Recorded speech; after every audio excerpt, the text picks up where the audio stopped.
الحمد لله وكفى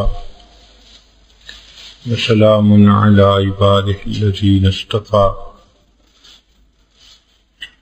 أما بعد أعوذ بالله من الشيطان الرجيم بسم الله الرحمن الرحيم قال رب السجن أحب إلي مما يدعونني إليه وَإِلَّا تَصْرِفْ عَنِّي كَيْدَهُنَّ أَصْبُ إِلَيْهِنَّ وَأَكُن مِّنَ الْجَاهِلِينَ فَاسْتَجَابَ لَهُ رَبُّهُ فَصَرَفَ عَنْهُ كَيْدَهُنَّ إِنَّهُ هُوَ السَّمِيعُ الْعَلِيمُ سبحان ربك رب العزة عما يصفون وسلام على المرسلين والحمد لله رب العالمين اللهم صل على سيدنا محمد وعلى آل سيدنا محمد وبارك وسلم اللهم صل على سيدنا محمد وعلى آل سيدنا محمد وبارك وسلم اللهم صل على سيدنا محمد وعلى آل سيدنا محمد وبارك وسلم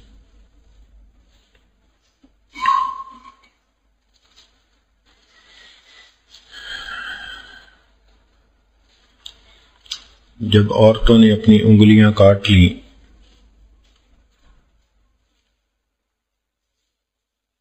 اور کہنے لگیں کہ یہ بشر نہیں، یہ تو کوئی فرشتہ ہے، تو اس وقت زلیخا بھی بہادر بن گئی اور سمجھنے لگی کہ انہوں نے تو ایک مرتبہ دیکھا اور ان کا یہ حال ہوا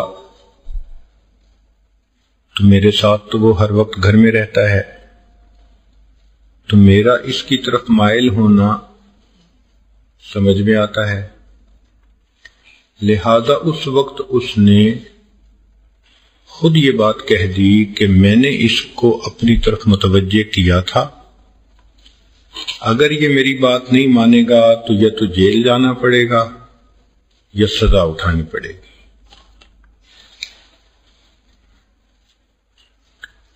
صورتحال یہ تھی کہ جتنی بھی عورتیں تھیں وہ ساری کی ساری اس بات پر متفق ہوئی، چنانچہ شہر کی عورتوں نے بھی یوسف علیہ السلام کو یہی کہا۔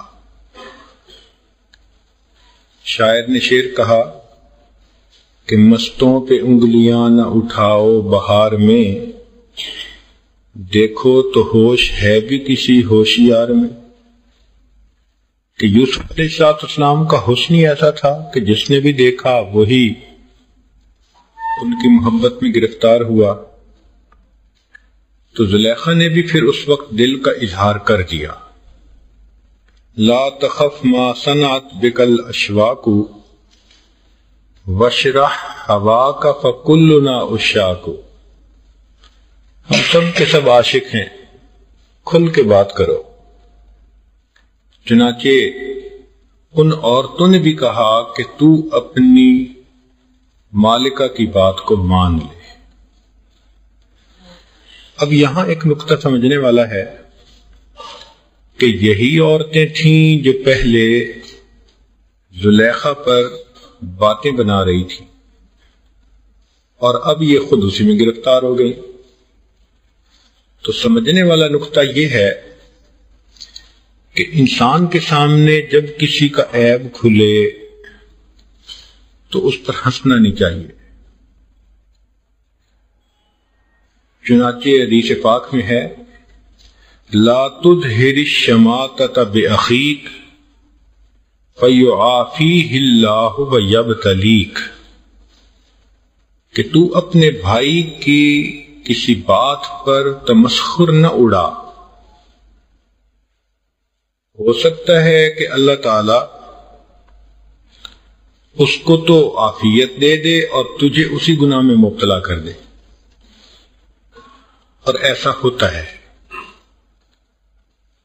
چنانچہ کسی بندے کو ذلت ملے، کسی سے گناہ سرزد ہو، کوئی خطا ہو جائے تو اس کا یہ حل نہیں ہے کہ خوشی مناؤ اور لوگوں کو خوش ہو کے بتاؤ، اس لیے کہ کل یہ صورتحال خود بندے پر بھی آ سکتی ہے اور آ جاتی ہے۔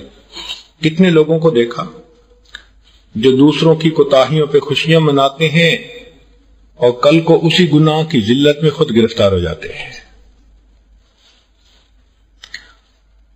تو یہ سمجھنا کہ ہم تو ہیں پاکیزگی کے دعوے دار اور باقی سب ہیں گناہگار، یہ شیطان کا بہت بڑا مکر ہے۔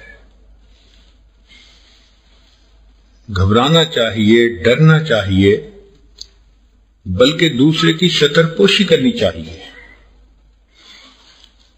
حدیث مبارکہ میں ہے من ذب عن عرض اخیہ المسلم ذب اللہ عن وجہہ النار یوم القیامہ، کہ جو بندہ اپنے بھائی کی عزت سے مکھیاں اڑائے گا، یعنی اس کا دفاع کرے گا، کوئی اچھی توجیہ بیان کر دے گا، غلطی ہو گئی تو یہ وجہ ہوگی، تو جو شخص اپنے بھائی کی عزت کا دنیا میں دفاع کرے گا، ذب اللہ عن وجہہ النار یوم القیامہ، اللہ قیامت کے دن اس کے چہرے سے جہنم کی آگ کو ہٹا دے گا۔ تو کسی بھی مسلمان بھائی کے گناہ پر یا کوتاہی پر کبھی بھی خوش نہیں ہونا چاہیے، کبھی بھی لوگوں میں اس کو اچھالنا نہیں چاہیے، انسان خود بھی اس میں گرفتار ہو سکتا ہے۔ شریعت کتنی خوبصورت ہے کہ بات یہ سمجھائی کہ دیکھو، اگر تم کسی کو دیکھو کہ وہ مصیبت میں گرفتار ہے تو یہ دعا مانگو، الحمدللہ الذی عافانی مما ابتلاک بہ وفضلنی علی کثیر ممن خلق تفضیلا۔ کس قدر پیاری دعا ہے کہ اس سے انسان کے اندر عجب اور تکبر بھی نہیں آتا، اور انسان کو اللہ تعالیٰ ایسی صورتحال میں پھنسنے سے محفوظ بھی رکھتے ہیں۔ تو یہ دعا یاد کرنی چاہیے اور پڑھنی چاہیے۔ کوئی بیمار ہو، کوئی کسی مصیبت میں گرفتار ہو، ذلت میں الجھ جائے، تو اس موقع پر یہ دعا پڑھنے سے انسان کو اللہ اس ذلت سے محفوظ فرماتے ہیں۔ الحمدللہ الذی عافانی مما ابتلاک بہ وفضلنی علی کثیر ممن خلق تفضیلا۔ ایک نکتہ سمجھنے کا اور بھی ہے کہ عورتوں نے یوسف علیہ السلام کے حسن کو دیکھا تو ہوش کھو بیٹھی، بے اختیار ہو کر انہوں نے اپنے ہاتھوں کو یا انگلیوں کو کاٹ لیا۔ عجیب۔ تو یہاں سے علماء نے ایک نکتہ نکالا کہ اگر حسن ظاہر کو دیکھ کر کسی بندے کی یہ کیفیت ہو سکتی ہے کہ وہ بے اختیار ہو گیا، تو اس کے ساتھ پھر نرمی کا معاملہ کرنا چاہیے۔ چنانچہ وہ لوگ جو اللہ رب العزت کے مشاہدے میں مشغول ہوتے ہیں، اگر کبھی ان کی زبان سے بھی کوئی ایسا لفظ نکلے جو سمجھ میں نہ آئے تو اس کی تعویل کرنی چاہیے۔ بھئی حسن ظاہر کو دیکھ کر تو انگلیاں کاٹ بیٹھی، اور یہ جو مشاہدہ حق میں ہر وقت گرفتار ہیں، اگر اس کی زبان سے بھی ان الحق نکل آیا تو اس کی تعویل کرنی چاہیے کہ اس کا مقصد یہ ہوگا۔ فوراً فتویٰ نہیں لگا دینا چاہیے، اس لیے کہ باقی زندگی تو ان کی شریعت کے بالکل مطابق ہے نا۔ چنانچہ ہمارے اکابر علماء دیوبند نے ان بزرگوں کے ان باتوں کی تصدیق بھی نہیں کی کہ ہم بھی ایسے کہتے ہیں، مگر تردید کرنے کی بجائے تعویل سے کام لیا ہے، اور یہی بہتر راستہ ہے۔ تو غلب حال میں کہی ہوئی کسی بزرگ کی کوئی بات ہمیشہ اس کی تعویل کرنی چاہیے۔ تو یہ ایک مسئلہ بھی یہاں پر سامنے آیا۔ اب آگے یوسف علیہ السلام نے دعا مانگی، قال رب السجن احب الی مما یدعوننی الی، اے اللہ مجھے جیل میں جانا زیادہ پسند ہے بنسبت اس عمل کے جس کی طرف یہ سب مجھے دعوت دے رہی ہیں۔ ان الفاظ سے سیدنا یوسف علیہ السلام کی عصمت کی عظمت ظاہر ہوتی ہے کہ انہوں نے اپنی عزت و عصمت کی حفاظت کے لیے کتنی بڑی قربانی دینے کا ارادہ کر لیا کہ میں جیل کی صعوبتیں تو برداشت کر لوں گا مگر حکم خدا کو میں کبھی توڑ نہیں سکتا۔ یہ ان کی پاک دامنی، ان کی پاکیزگی اور ان کی عزت و عصمت کی حفاظت کی ایک بین دلیل ہے۔ یہ چھوٹی سی بات نہیں ہوتی کہ ایک طرف تو انسان کے جذبات بھی ہو، جوانی بھی ہو، دوسری طرف سے دعوت گناہ بھی ہو، اور ایک طرف مشقتیں ہوں، پریشانی ہو، ظاہر میں لوگوں کے اندر بدنامی ہو، مگر انسان اس راستے کو قبول کر لے۔ تو اس سے معلوم ہوتا ہے کہ سیدنا یوسف علیہ السلام کو اللہ رب العزت نے واقعی وہ شان عطا فرمائی تھی کہ جس پر عفت و عصمت کو بھی ناز ہے، کہ انہوں نے جیل کو پسند کر لیا۔ باقی رہ گئی یہ بات کہ انسان کی اپنی زندگی میں بھی ایسے مواقع آتے ہیں کہ جب گناہ کی دعوت ملتی ہے تو شریعت نے ہمیں سبق دیا کہ اگر کوئی بھی گناہ کی طرف بلائے تو تم اس وقت فوراً اللہ کی طرف رجوع کر دو اور نہ کر دو۔ چنانچہ حدیث پاک میں ہے کہ 7 بندے قیامت کے دن ایسے ہوں گے جن کو اللہ تعالیٰ عرش کا سایہ عطا فرمائیں گے۔ ان 7 بندوں میں سے ایک وہ بھی ہوگا کہ ایک عورت ذات منصب و جمال، خوبصورت بھی ہے اور اچھے خاندان کی عورت ہے، گری پڑی نہیں ہے، وہ اگر کسی کو برائی کی طرف دعوت دیتی ہے قال انی اخاف اللہ، اور وہ بندہ اگر جواب میں کہہ دیتا ہے میں اللہ سے ڈرتا ہوں، اس عمل کے اوپر اللہ اس کو عرش کا سایہ عطا فرما دیں گے۔ یہ ایک عمل ایسا ہے، اللہ اکبر کبیر، اللہ کے ہاں اس عمل کی عظمت کا اندازہ لگائیے، کتنا پسندیدہ یہ عمل ہے کہ عرش کا سایہ اس نوجوان کو عطا فرمائیں گے۔ زندگی میں مرد ہو یا عورت، جب بھی کوئی ایسا موقع آئے تو اس گناہ سے ڈر جانا، ہٹ جانا، یہ اللہ کے قرب کا ذریعہ بنتا ہے۔ چنانچہ کتنی عورتیں ایسی ہیں، گناہ کا اشارہ ہوتا ہے، دعوت ملتی ہے اور وہ گناہ سے بچتی بھی ہیں، مگر ان کی نیت یہ ہوتی ہے کہ دنیا کی ذلت نہ ملے۔ یہ ذرا مسئلہ سمجھنے والا ہے۔ اسکول جانے والی بچی، کالج میں اور یونیورسٹی میں پڑھنے والی بچی، ہسپتالوں میں کام کرنے والی ڈاکٹرنیاں، اس قسم کی وہ بچیاں جو باہر جاتی ہیں اور غیر محرم کی ان پر نگاہیں پڑتی ہیں، تو ان کو کہیں نہ کہیں سے کوئی نہ کوئی ایسا اشارہ ہو جاتا ہے، تو پھر وہ ڈرتی ہے کہ والدین کی بدنامی ہوگی۔ اگر شادی شدہ ہے تو وہ گھبراتی ہے، خاوند کو پتہ چل گیا تو مجھے طلاق ہو جائے گی، میرا گھر برباد ہو جائے گا۔ تو اگر ان وجوہات سے وہ گناہ سے ہٹی تو ثواب تو اس کو پھر بھی ملے گا، کیونکہ گناہ سے جو بچ رہی ہے، چاہے جو بھی وجہ سے ہی، گناہ سے نہ تو کر رہی ہے نا، گناہ سے پیچھے تو ہٹ رہی ہے، تو ثواب تو اس کو بھی ملے گا۔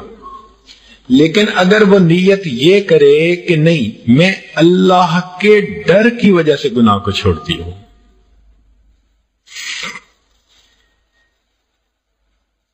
اگر خاوند کا ڈر بھی نہ ہو، بے عزتی کے بھی ڈر نہ ہو، تو کیا گناہ کر لے گی؟ تو نیت کو سمجھیں کہ شیطان عام طور پر ذہن میں یہی دنیا کی چیزیں ڈالتا ہے، اور دنیا کی وجہ سے وہ عورت گناہ سے بچتی ہے، ثواب ملتا ہے، مگر یوں سمجھیں کہ 100 میں سے 33 نمبر پاس ہو گئے۔ اور اگر دل میں یہ نیت ہوگی کہ انی اخاف اللہ، میں اللہ سے ڈرتی ہوں، تو اس کو 100 میں سے پھر 100 نمبر ملیں گے کہ اللہ کے خوف سے یہ گناہ سے بچی۔ تو عمل تو ایک ہوتا ہے، نیت کا فرق ہے۔ نیت کو اور بہتر کر لیں، کامل کر لیں۔ چنانچہ کتنے ایسے واقعات کتابوں میں ہیں کہ جہاں لوگ گناہوں سے بچے مگر اللہ رب العزت کے ڈر کی وجہ سے۔ چند واقعات سن لیجئے ذرا، اس بات کی اہمیت سامنے آئے۔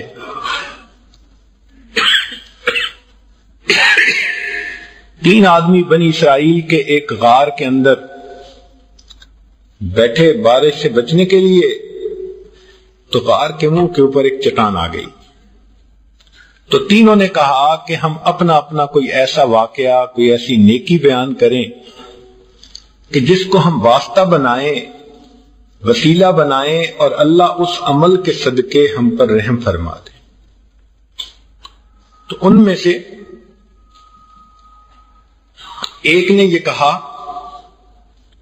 قد عملت حسنۃ مرۃ کان لی فضل، میرے پاس ایک عمل ہے، اور وہ کیا کہ فاصاب الناس شدۃ، ایک دفعہ شدت کا قحط آیا، تنگ دستی آ گئی، لوگوں کو کھانے کو کچھ ملتا نہیں تھا، پریشان حال تھے لوگ۔ فجاءتنی امرۃ تطلب منی معروفا، میرے پاس ایک عورت آئی، اس نے مجھ سے کچھ پیسے ادھار مانگے۔ فقلت، تو میں نے اسے کہا، واللہ ما هو منی دون نفسک، کہ میں تمہیں پیسے تب دوں گا جب تم میرے ساتھ بدکاری کرو گی۔ فابت علی فذهبت، اس نے انکار کر دیا کہ میں گناہ نہیں کر سکتی، اور وہ چلی گئی۔ ثم رجعت، پھر چونکہ گھر میں فاقہ تھا، پریشانی تھی، تنگی تھی، دوبارہ میرے پاس آئی۔ فذکرتنی باللہ فابیت علیہا، اس نے آ کے مجھے نصیحت کی کہ کیوں تو گناہ کی تقاضا کرتا ہے، تو نے اگر مجھے پیسے دینے ہیں تو نیکی کی نیت سے دے دے، گناہ کو چھوڑ۔ اس نے مجھے نصیحت کی، فابیت علیہا، میں نے اسے نہ کر دیا کہ میں نے تجھے ایسے پیسے نہیں دینے۔ وقلت لا واللہ ما هو دون نفسک، کہ میں تمہیں دوں گا جب تم میری ضرورت کو پورا کرو گی۔ فابت علی فذهبت، اس نے پھر نہ کر دی اور چلی گئی۔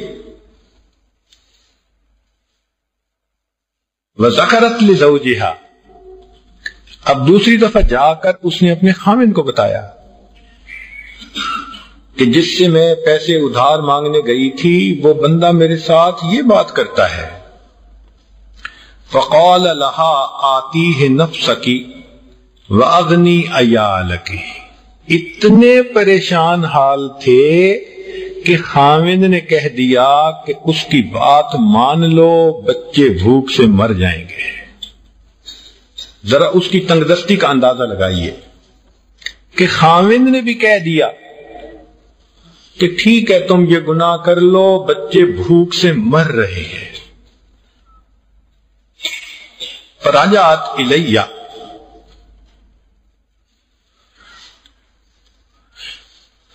وہ میرے پاس پھر تیسری مرتبہ آئی۔ فنشدتنی باللہ، اور اس نے مجھے اللہ کا واسطہ دیا کہ اللہ کے واسطے دے دو، میں اس وقت بہت پریشان ہوں۔ فَأَبَيْتُ عَلَيْهَا، میں نے تیسری دفعہ بھی نہ کر دیا۔ وَقُلْتُ وَاللَّهِ هُوَ دُونَ نَفْسِكَ، جب میں نے تیسری دفعہ نہ کی کہ میں تجھے پیسے نہیں دوں گا جب تک تم میرے ساتھ بدکاری نہیں کرو گی، فَلَمَّا رَأَتْ ذَلِكَ، جب اس نے یہ حال دیکھا، أَسْلَمَتْ إِلَيَّ نَفْسَهَا، اس نے میری بات مان لی۔ فَلَمَّا كَشَفْتُهَا، جب میں گناہ کے لیے تیار ہو گیا، ارعدت من تحتی، تو وہ لیٹی ہوئی تھی اور وہ کانپنے لگ گئی۔ فقلت لها ما شانک، ما شانک، میں نے اس سے پوچھا کیا معاملہ ہے تیرا؟ فقالت اخاف اللہ رب العالمین، کہنے لگی میں اللہ رب العزت سے ڈرتی ہوں۔ فقلت لها خفتیہ فی شدہ، تو اس تنگ دستی میں اللہ سے ڈرتی ہے؟ ولم اخف فی الرخاء، اور میں اس خوشحالی میں اللہ سے نہیں ڈرتا؟ فترکتها وآتیتها بالحق علی ما کشفتها، میں نے اس کو چھوڑ بھی دیا اور جو پیسے میں نے اسے دینے کا وعدہ کیا تھا بنا گناہ کہ میں نے وہ پیسے اس کو دے بھی دیے۔ اے اللہ، اگر تو یہ جانتا ہے کہ یہ عمل میں نے تیری رضا کے لیے کیا تو اللہ اس چٹان کو ہٹا دے۔ حدیث مبارکہ میں ہے اللہ تعالیٰ نے چٹان کو ہٹا دیا۔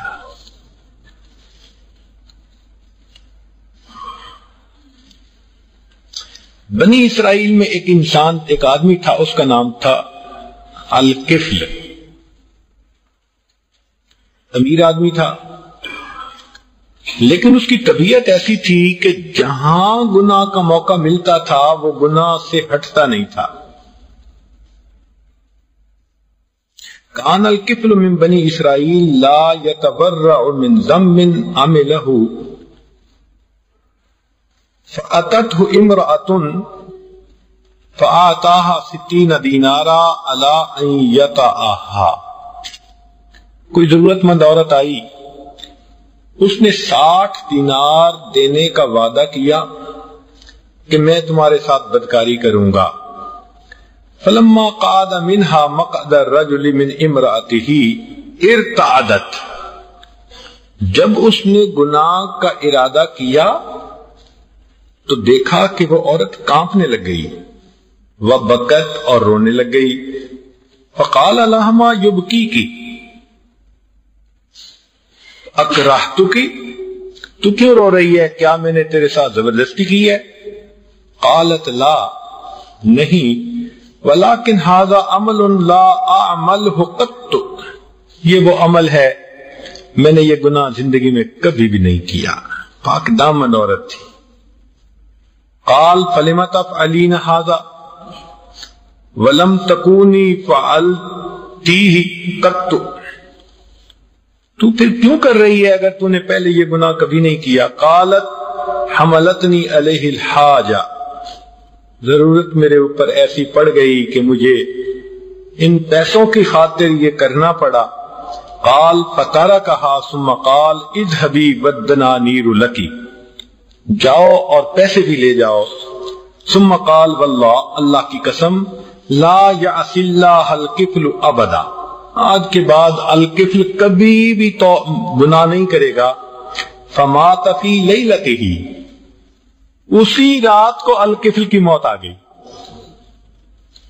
فاصبح مکتوبا علی بابہ، صبح اس کے دروازے کے اوپر یہ لکھا ہوا تھا غفر اللہ للکفل، اللہ نے کفل کے سب گناہوں کو معاف فرما دیا۔ جو راوی ہیں اس حدیث کے وہ فرماتے ہیں کہ میں نے نبی علیہ الصلوۃ والسلام سے یہ واقعہ 2 4 نہیں 25 مرتبہ سنا ہوگا۔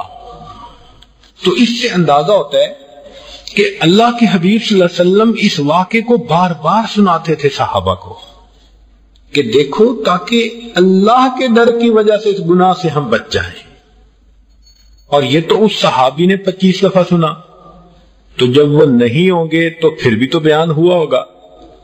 تو اس کا مطلب اللہ کے حبیب صلی اللہ علیہ وسلم نے اس واقعے کو متعدد بار سنایا تاکہ دل میں اللہ رب العزت کا خوف آئے اور انسان گناہوں سے بچ جائے.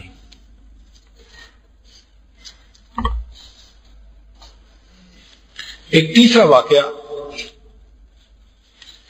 کانت امرات بغی، ایک زانیہ عورت تھی، لہا ثلث الحسن، تیسرا حصہ حسن کا اس کو ملا تھا، یعنی کوئی بہت ہی حور پری قسم کی عورت تھی. لا تمکن من نفسها الا بمئة دینار، وہ 100 دینار لیتی تھی، بدکاری کرتی تھی. وَإِنَّهُ أَبْصَرَهَا عَابِدٌ فَأَعْجَبَتْهُ، ایک عبادت گزار نوجوان گلی سے گزر رہا تھا، اس کی نظر پڑ گئی اور اس کو اس کی شکل، اس کا حسن بہت اچھا لگا، اس کے دل میں اس کی شکل اٹک گئی. اب وہ بلانا چاہتا ہے تو بھول ہی نہیں سکتا، ہر وقت اس کا خیال. چنانچہ اس نے فیصلہ کر لیا کہ اچھا میں بھی پیسے اکٹھے کرتا ہوں اور میں اس کے پاس جاتا ہوں. فذهب فعمل بيديه وآلج فجمع 100 دینار، وہ گیا، ہاتھ سے مزدوری کی، محنت کی، 100 دینار اس نے اکٹھے کر لیے. جب اس نے آ کر دیے، فقالت له ادخل، اس نے کہا آؤ گھر آ جاؤ. فدخل، وہ داخل ہوا اس کے کمرے میں. وَكَانَ لَهَا سَرِيرٌ مِّن ذَهَبٍ، اس بدکار عورت نے اپنی جو چارپائی تھی وہ سونے سے بنوائی ہوئی تھی، جو کہ پیسہ بہت تھا، بدکاری کا پیسہ. فَجَلَسَتْ عَلَى سَرِيرِهَا، تو وہ عورت اپنی چارپائی کے اوپر آ کر بیٹھ گئی. ثم قالت له هلم، پھر اس نے کہا آ جاؤ، جیسے زلیخا نے کہا ہی تلک، تو ایگزیکٹ یہی معنی ہے کہ اس نے چارپائی پر بیٹھ کر کہا آ جاؤ. فلما جلس منها مجلس الخاتن ذکر مقامه بین یدی اللہ، جب وہ شخص اس کے پاس بیٹھا جس طرح مرد عورت کے ساتھ ہوتا ہے ہم بستری کے لیے، تو اس کو یاد آ گیا اللہ کے سامنے قیامت کے دن کھڑے ہونے کا معاملہ.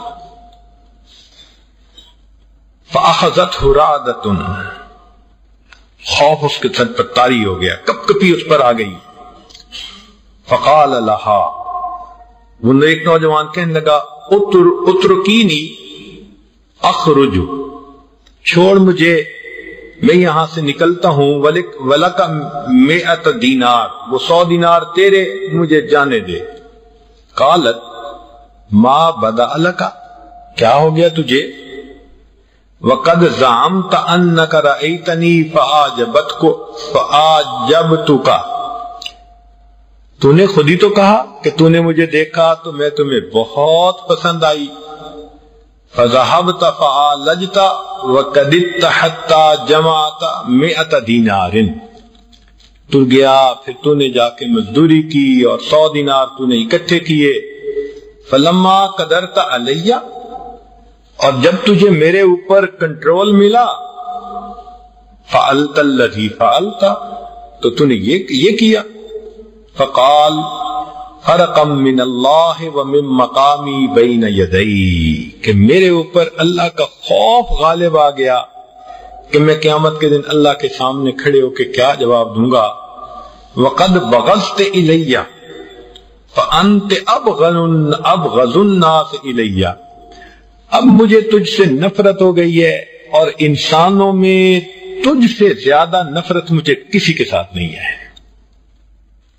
فقالت، اس نے آگے سے جواب دیا، چونکہ وہ بھی عورت دنیا دیکھ چکی تھی تو ایک مرد کو دیکھا کہ جذبات بھی ہیں، جوانی بھی ہے، خواہش بھی ہے، پھر اس پر اللہ کا خوف غالب آ گیا تو وہ عورت خود بھی متاثر ہوئی، کہنے لگی کہ ان کنت صادقا فمالی زوج غیرک، اگر تو اپنی بات میں سچا ہے تو پھر تیرے سوا میرا خامد کوئی نہیں بن سکتا۔ فقال دعینی اخرج، کہنے لگا مجھے چھوڑ میں یہاں سے نکلوں۔ فقالت لا الا ان تجعل لی ان تزوج بی، تو میرے ساتھ نکاح کا وعدہ کر پھر میں تجھے جانے دیتی ہوں۔ قال لا حتی اخرج، اس نے کہا نہیں مجھے نکلنے دے۔ قالت فلی علیک ان انا اتیتک ان تتزوجنی، اس نے کہا ٹھیک تم نے جانا ہے تو جاؤ، لیکن اگر میں تمہارے پیچھے تمہارے گھر پہنچ جاؤں تو وعدہ کرو کہ وہاں میرے ساتھ نکاح کرو گے۔ قال لعل، اس نے کہا ٹھیک ہے میں بھی تو آئے گی تو میں تیرے ساتھ نکاح کر لوں۔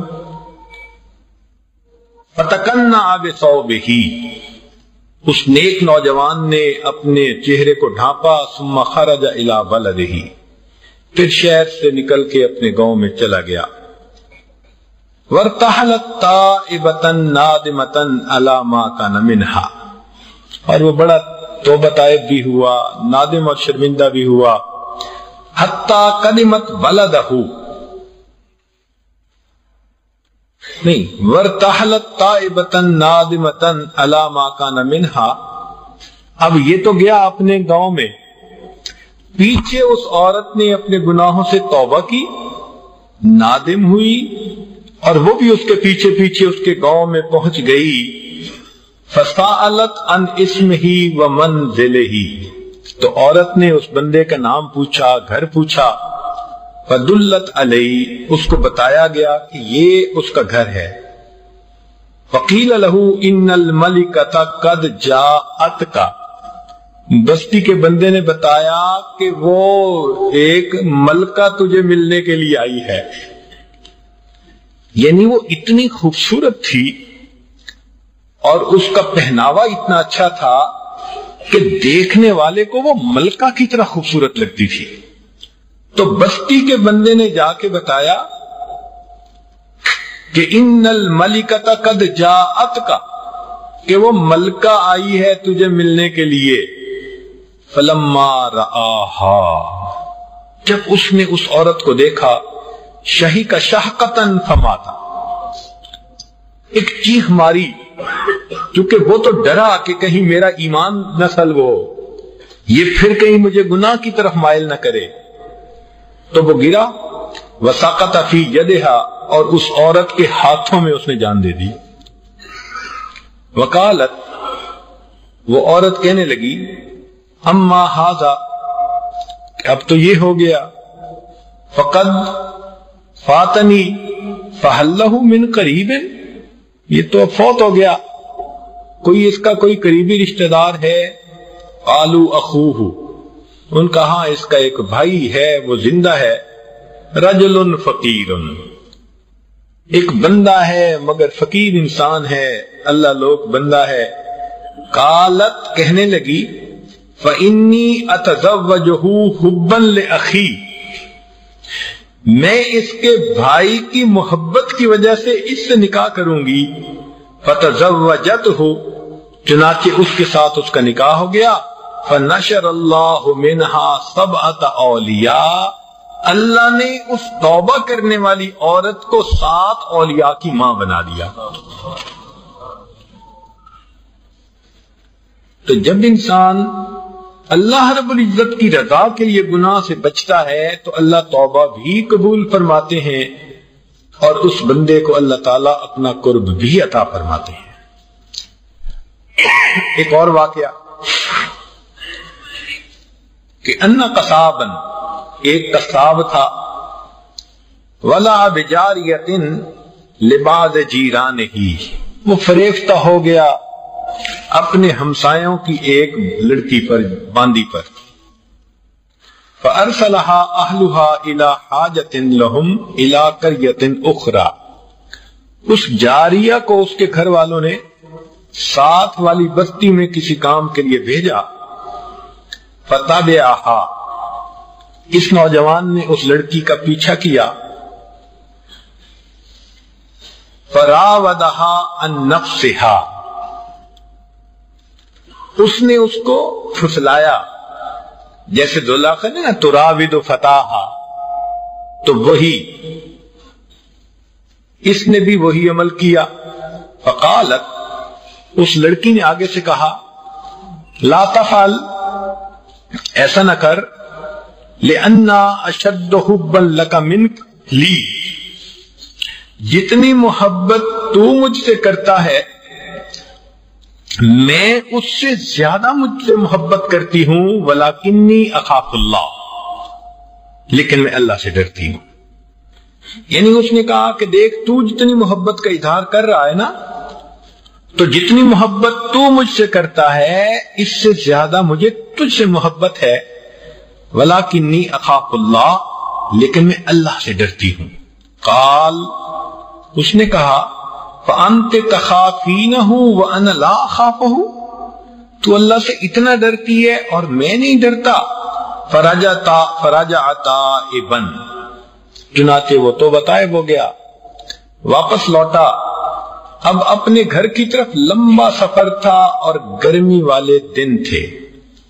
فأصابہ العطش حتی کاد ینقطع عنقہ، اتنی پیاس لگی کہ مرنے کے قریب ہو گیا، اتنی اس کو پیاس لگی۔ فَإِذَا هُوَ بِرَسُولٍ لِبَعْضِ أَنْبِيَاءِ بنی اسرائیل، چنانچہ بنی اسرائیل کے جو انبیاء تھے ان میں سے ایک نمائندہ، یعنی ان کا صحبت یافتہ کوئی عالم، وہ آیا، فَسَأَلَهُ، قال مَا لَكَ، بھئی تیرے ساتھ کیا معاملہ؟ قال العطش، پیاس۔ قال تعال حتی ندعو اللہ حتی تظلنا سحابۃ حتی ندخل القریہ، اس نے کہا آؤ دعا کرتے ہیں، اللہ ہمارے اوپر بادل کا سایہ کر دے اور ہم اپنے گاؤں تک پہنچ جائیں۔ قال ما لی من عمل، اس کا صاحب نے کہا میرے پاس تو کوئی عمل ہی نہیں۔ قال فانا ادعو وامن انت، اس نے کہا اچھا دعا میں کروں گا، تو آمین فقط کہہ دینا۔ اس کا صاحب سے کہا، قال فدع الرسول وامنہ ہوا، چنانچہ اس نے دعا دی اور اس بندے نے اس پر آمین کہی۔ فاذلتہم سحابۃ حتی انتہوا الی قریہ، اللہ نے ان کے اوپر بادل بھیج دیا سایہ کرنے کے لیے، حتیٰ کہ یہ لوگ اپنی بستی میں پہنچ گئے۔ فاخذ القصاب الی مکانہ، اب قصاب اپنے راستے کی طرف ذرا مڑا۔ ومالت السحابۃ فمالت علیہ، تو کیا دیکھا کہ جس طرف یہ مڑا تھا وہ بادل اس کے اوپر مڑ گیا۔ دوسرے بندے کا تو خیال یہ تھا نا کہ بھئی دعا میں نے مانگی ہے تو اللہ نے میری وجہ سے بادل بھیجا، لیکن جب راستے جدا ہوئے تو بادل اس نوجوان کے سر پہ۔ فرجع الرسول، وہ نمائندہ آیا، فقال، کہنے لگا، زعمت ان لیس لک عمل، تو گمان کرتا تھا کہ تیرا تو کوئی نیک عمل ہے ہی نہیں۔ وان الذی دعوت، اور دعا میں نے کی، وانت الذی امنت، اور تو نے آمین کہی، فَأَضَلَّلْتَنَا سَحَابَةٌ، اور اللہ رب العزت نے ہمیں بادل کا سایہ عطا فرما، ثُمَّ تَبِعَتْكَ لِتُخْبِرْنِي مَا أَمْرُكَ، تو بادل تمہارے اوپر رہا، اب میں لوٹ کے آیا ہوں، مجھے بتا کہ تیرا عمل کیا ہے۔